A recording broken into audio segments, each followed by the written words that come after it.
Hello, আসসালামু আলাইকুম everyone. কী অবস্থা সবার? আশা করি সবাই অনেক অনেক ভালো আছেন। তো আজকের এই ভিডিওটি খুবই ইন্টারেস্টিং হতে চলেছে। আজকের ভিডিওতে আপনাদের মাঝে খুবই ভালো একটা সুসংবাদ নিয়ে হাজির হয়েছি।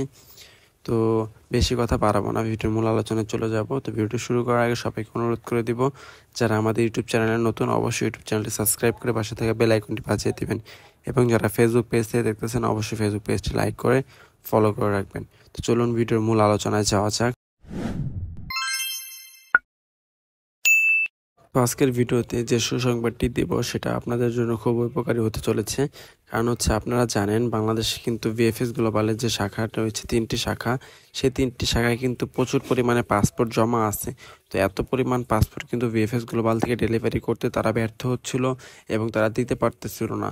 তো সেই প্রেক্ষিতে আমরা অনেক আন্দোলন করেছি, অনেক দফায় দফায় করেছি। যাই হোক, তা সত্ত্বেও কিন্তু আমরা ভিসা দ্রুত পাইনি। এবং হচ্ছে ইতালি সরকার কিন্তু আমাদের এই ভিসা বিজনেস বা ভিসা যে দুর্নীতি হয় এই বিষয়গুলো নিয়ে, এবং নুলস্তা যে দুর্নীতি হচ্ছে এগুলো নিয়েও কিন্তু খুবই ভালো রকমের কড়াকড়ি আরোপ করেছিল। সে প্রেক্ষিতে আমরা ভেবেছিলাম যে হয়তোবা বাংলাদেশ হচ্ছে ব্ল্যাকলিস্টে করে দিবে, বাংলাদেশ হয়তোবা আর ইতালি ভিসার জন্য আবেদন করতে পারবে না।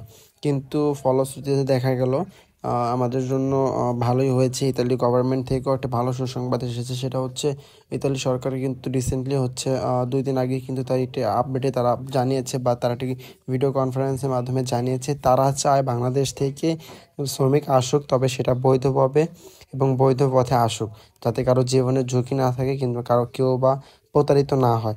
সেজন্য তারা হচ্ছে বাংলাদেশকে একটি বিশেষ কোঠা দিতে পারে, যাতে আরও বেশি পরিমাণে কর্মী আসতে পারে, এবং হচ্ছে আগামীতেও বাংলাদেশ থেকে কর্মী নিয়োগ প্রক্রিয়া সঠিকভাবে চলবে।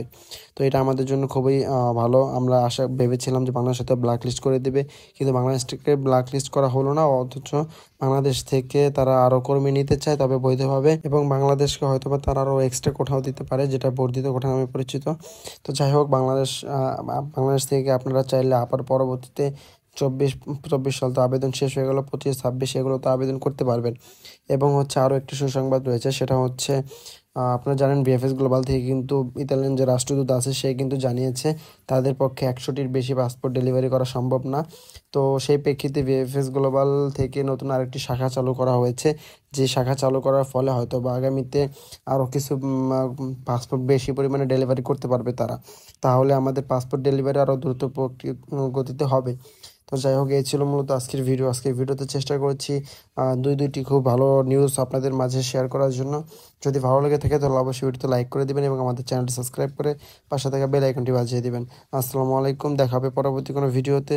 সে আপনাদের সব ভালো থাকবেন, সুস্থ থাকবেন। আল্লাহ হাফেজ।